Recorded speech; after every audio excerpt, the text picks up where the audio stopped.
Hey boardies, welcome to Amass Games. My name is Simon. Today we're doing an unboxing teaser preview trailer video for the game Mint Delivery by Justin Blaski. And in this particular game, it's the follow-up. It's the second game in the Mint series.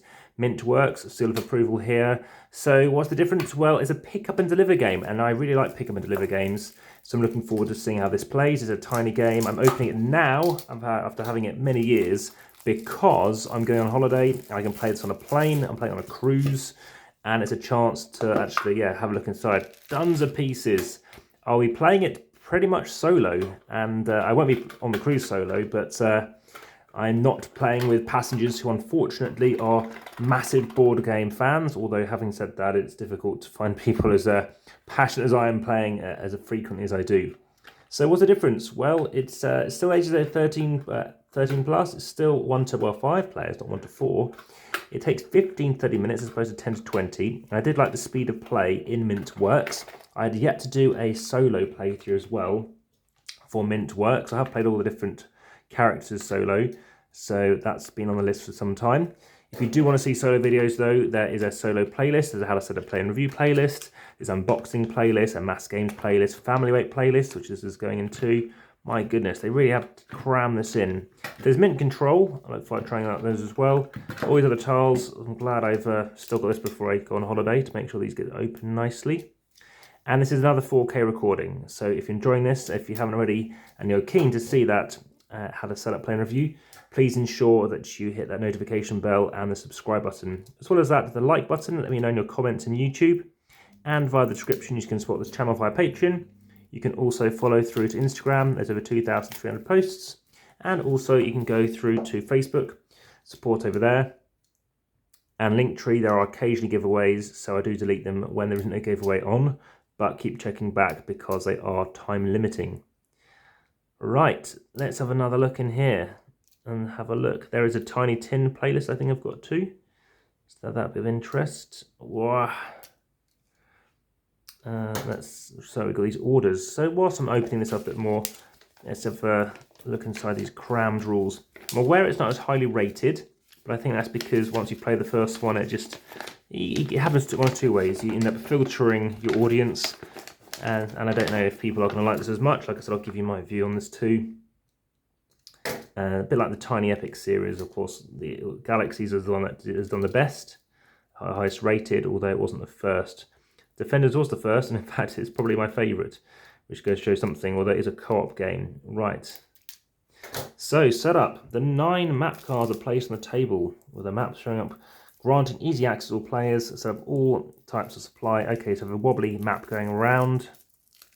And this was a game where the original one at least, it was like a micro game idea. So these spearmint springs. There was a typo I found in Mint Works as well, which they did recognise.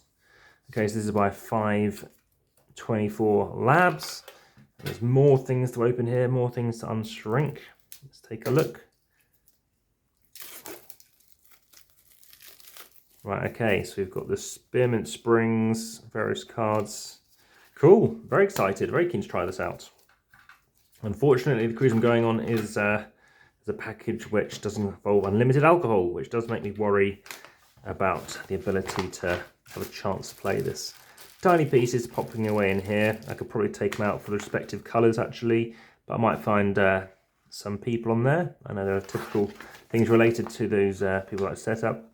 So we do have a solo setup. I don't want to take out any other characters and pieces just in case that's not the case. So we do have mint tokens. Okay, so I can't see anything in here that states it's nothing for a certain player. So that's good to be aware of. Making sure it does all fit back in the box. Nice Tiny Tin games. Oh my goodness, I am very worried that this won't fit in now. Let's see if it does. Let's see if I can close the lid. It looks like I have to push it into the lid.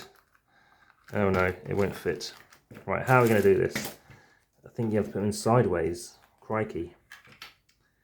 There we go. It is sideways. Sideways only. Sideways only. Put it nice and flat. Right. It is certainly time to say back to the table, but first let's make sure this fits in the lid, see if there's any other design flaws, if any. Is this in there? It's in there. Is that in there? It's not. How are we supposed to play this game when you can't even close the lid? This is why I do unboxings, to see how you can put things away again.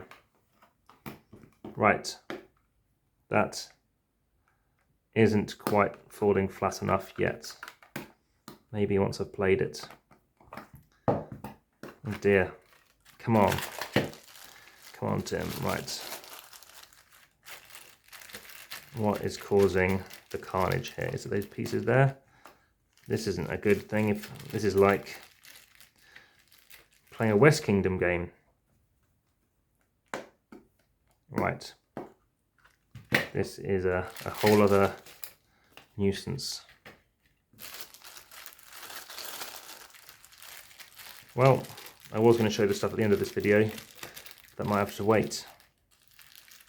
This is still going on, unless you leave pieces in loose, which I don't think you do. Okay, well, I have to leave it as it is for now. Okay, well, back to the table.